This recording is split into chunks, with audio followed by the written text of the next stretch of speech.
दोस्तों यदि आप डीएलएड एंट्रेंस एग्जाम 2024 की तैयारी कर रहे हैं और आज की इस वीडियो में दोस्तों आप लोग अगर सोशल साइंस के 20 में से 10 क्वेश्चंस का भी आंसर सही कर लेते हैं तो इस बात को लिख लीजिए दोस्तों, आप लोग 2024 में डीएलएड एंट्रेंस एग्जाम क्लियर करने वाले हैं और आपका गवर्नमेंट डाइट में एडमिशन होने वाला है।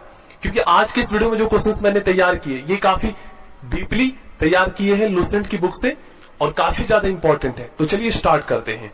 देखिए फर्स्ट क्वेश्चन में क्या पूछा गया है, देश रत्न के नाम से किसे जाना जाता है। दोस्तों देश रत्न के नाम से भारत के प्रथम राष्ट्रपति डॉक्टर राजेंद्र प्रसाद जी को जाना जाता है। सेकंड क्वेश्चन, दादरा एवं नगर हवेली तथा दमन एवं दीव को मिलाकर एक केंद्र शासित प्रदेश कब बनाया गया। इसका सही आंसर होगा दोस्तों 26 जनवरी 2020 को। थर्ड क्वेश्चन है हमारा, जम्मू कश्मीर केंद्र शासित प्रदेश कब बना। इसका सही आंसर होगा दोस्तों 31 अक्टूबर 2019 को जम्मू कश्मीर और लद्दाख दो केंद्र शासित प्रदेश बनाए गए थे। फोर्थ क्वेश्चन है, कैबिनेट मिशन भारत कब आया था। दोस्तों कैबिनेट मिशन भारत 24 मार्च 1946 को आया था। नेक्स्ट क्वेश्चन काफी ज्यादा इंपॉर्टेंट है, प्रथम आम चुनाव में कांग्रेस ने कितनी सीटें जीती थी। तो इसका सही आंसर होगा दोस्तों 364 सीटें। नेक्स्ट क्वेश्चन दोस्तों काफी ज्यादा इंपॉर्टेंट है और ये कई बार एग्जाम में पूछे भी गए हैं, ठीक है ना। भारतीय राष्ट्रीय ध्वज को कब अपनाया गया था और इस तरीके से भी क्वेश्चन पूछा जा सकता है, कब स्वीकार और कब अंगीकार किया गया था। तो इसका सही आंसर होगा दोस्तों 22 जुलाई 1947 को। नेक्स्ट क्वेश्चन काफी ज्यादा इंपॉर्टेंट है, प्लीज आप लोग याद कर लीजिएगा। जन गण मन को भारत के राष्ट्रीय गान के रूप में कब अपनाया गया था। मोस्ट इंपॉर्टेंट क्वेश्चन है। तो इसका सही आंसर होगा दोस्तों 24 जनवरी 1950 को, ठीक है ना। और देखिए इससे रिलेटेड एक और क्वेश्चन है। देखिए इस क्वेश्चन में पूछा गया है संविधान सभा का अंतिम बैठक कब हुआ था। दोस्तों संविधान सभा का जो अंतिम बैठक है ये 24 जनवरी 1950 को हुआ था और इसी दिन दोस्तों भारत का राष्ट्रीय गान को अपनाया गया था, स्वीकार किया गया था। ये भी क्वेश्चन पूछा जाता है एग्जाम में कि भारत के राष्ट्रीय गान को जो है किसने लिखा था। तो आप सभी जानते हैं दोस्तों इस प्रथम एशियाई नोबेल पुरस्कार से सम्मानित व्यक्ति कौन थे। तो रविंद्रनाथ टैगोर थे, इन्होंने ही लिखा था, ठीक है। इन्होंने दो देशों के लिए, भारत के लिए जनगण मन और बांग्लादेश के लिए अमर सुनार बांग्ला, मतलब दो देशों के लिए राष्ट्रीय गान इन्होंने लिखा था, ठीक है, याद कर लीजिएगा। नेक्स्ट, संविधान सभा में महिलाओं की संख्या कितनी थी। दोस्तों कॉन्स्टिट्यूशन असेंबली में महिलाओं की संख्या कुल 15 थी। अब दोस्तों आप लोगों के मन में एक क्वेश्चन आ रहा होगा कि सर संविधान सभा क्या था। तो दोस्तों संविधान निर्माण के लिए जो है ना लोगों का जो एक सभा था, मतलब जो समूह था, उसे ही हम संविधान सभा के नाम से जानते हैं, ठीक ना। संविधान सभा में दोस्तों भारत के महान वकील थे, तो इसमें बहुत सारे कह सकते हैं वैज्ञानिक भी थे, बहुत सारे कानून निर्माता थे, ठीक है ना। ये सभी लोगों ने मिलकर जो है भारतीय संविधान का निर्माण किया था। इसमें राजेंद्र प्रसाद थे, इसमें जवाहरलाल नेहरू थे, जवाहरलाल नेहरू के पिताजी मोतीलाल नेहरू थे, गांधी जी थे, बहुत सारे लोग थे। नेक्स्ट क्वेश्चन दोस्तों काफी ज्यादा इंपॉर्टेंट है, संविधान को पवित्र दस्तावेज किसने कहा है, ठीक है ना, काफी ज्यादा इंपॉर्टेंट है। तो इसका सही आंसर होगा दोस्तों डॉक्टर वी.आर. अंबेडकर जी ने कहा था। दोस्तों नेक्स्ट क्वेश्चन काफी ज्यादा इंपॉर्टेंट है, भारतीय संविधान के हृदय और आत्मा के रूप में वर्णित किया गया है। किसे वर्णित किया गया है, मतलब कौन से अनुच्छेद को। तो आर्टिकल 32 को दोस्तों भारतीय संविधान के हृदय और आत्मा के रूप में वर्णित किया गया है। और दोस्तों इस क्वेश्चन को दूसरे तरीके से भी पूछा जाता है कि किसने जो है ना अनुच्छेद 32 को भारतीय संविधान के हृदय और आत्मा की संज्ञा दी है। तो डॉक्टर वी.आर. अंबेडकर जी ने, क्योंकि दोस्तों आर्टिकल 32 के तहत ही जो है ना अगर हमारे मौलिक अधिकारों का हनन होता है, उल्लंघन होता है, तो हम सर्वोच्च न्यायालय या उच्च न्यायालय जो है उसके लिए जा सकते हैं पाने के लिए, ठीक है ना। अब यहाँ पर दोस्तों कुछ स्टूडेंट कंफ्यूज भी हो जाते हैं।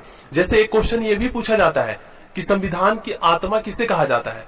तो संविधान की आत्मा दोस्तों आप सभी जानते हैं प्रियम्बल्स, जो संविधान की प्रस्तावना है उसको कहा जाता है, ठीक है। तो वहां पर आप लोग समझ लीजिएगा ओनली वहां पर आत्मा लिखा रहेगा, लेकिन हृदय और आत्मा तब आप लोग समझ जाइएगा और क्वेश्चन उसी तरीके से बना होगा, ठीक है। इतना तो आप लोग समझ ही जाएंगे।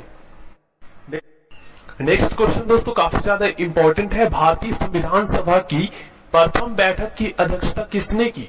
दोस्तों भारतीय संविधान सभा की प्रथम बैठक की अध्यक्षता सच्चिदानंद सिन्हा ने किया था। अब दोस्तों भारतीय संविधान सभा की प्रथम बैठक कब हुई थी, ये भी क्वेश्चन पूछ लिया जाता है। तो 9 दिसंबर 1946 को संविधान सभा की प्रथम बैठक हुई थी, ठीक है ना। और इसी दिन जो है डॉक्टर सच्चिदानंद सिन्हा जी को जो है प्रथम अस्थायी अध्यक्ष चुना गया था संविधान सभा का।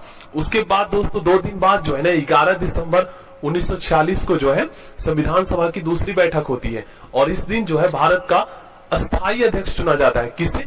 डॉक्टर राजेंद्र प्रसाद जी को। देखिए नेक्स्ट क्वेश्चन दोस्तों काफी ज्यादा इंपॉर्टेंट है।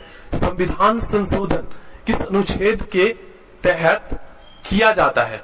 मतलब कि हमारे संविधान में अमेंडमेंट जो है ना किस आर्टिकल के तहत किया जाता है, इसका वर्णन किस आर्टिकल में किया गया संविधान के अनुच्छेद में? तो इसका सही आंसर होगा आर्टिकल 368 में।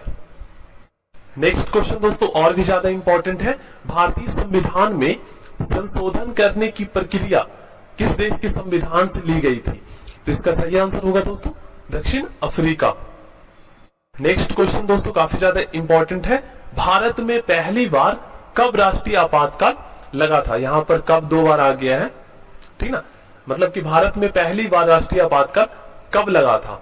तो इसका सही आंसर होगा दोस्तों 26 अक्टूबर 1962 को, ठीक ना। और अगर दूसरी बार पूछा जाए तो फिर आपको बताना है 3 दिसंबर 1971 को और तीसरी बार पूछा जाए तो 25 जून 1975 को, ठीक ना। अभी तक 3 बार ही जो है भारत में राष्ट्रीय आपातकाल लगा है। दोस्तों एक क्वेश्चन ये भी पूछ लिया जाता है कि राष्ट्रीय आपातकाल किस आर्टिकल के तहत लगाया जाता है, ठीक ना। तो ये भी तो आपको पता होना चाहिए। तो इससे रिलेटेड आगे वाले क्वेश्चन हम करेंगे। देखिए अगर आपको पता है इस क्वेश्चन का आंसर तो प्लीज कमेंट बॉक्स में आप लोग जरूर बताइएगा। देखिए राष्ट्रीय आपातकाल किस अनुच्छेद के तहत लगाया जाता है? तो दोस्तों राष्ट्रीय आपातकाल जो है अनुच्छेद 352 के तहत लगाया जाता है। और अगर हम बात करें दोस्तों राज्यों में राष्ट्रपति शासन किस आर्टिकल के तहत लगाया जाता है? तो अनुच्छेद 356 के तहत। और देश में दोस्तों वित्तीय आपातकाल किस आर्टिकल के तहत लगाया जाता है? तो अनुच्छेद 360 के तहत, ठीक है ना। अभी तक देश में एक बार भी नहीं जो है वित्तीय आपातकाल लगा है, मतलब आज तक नहीं लगा है वित्तीय आपातकाल। देखिए नेक्स्ट क्वेश्चन दोस्तों काफी ज्यादा इंपॉर्टेंट है और ये क्वेश्चन जो है ना इससे पहले वाली क्लास में मैंने करवाया था आपको, भारत का भूगोल से रिलेटेड जो मैंने आपको क्वेश्चंस करवाए थे उसमें देखिए क्या पूछा गया है। भारतीय मानक समय रेखा कितने राज्यों से होकर गुजरती है? इंडियन स्टैंडर्ड टाइम जो लाइन है ये कितने राज्यों से होकर गुजरती है? तो इसका सही आंसर होगा दोस्तों 5 राज्यों से, ठीक है, याद कर लीजिएगा।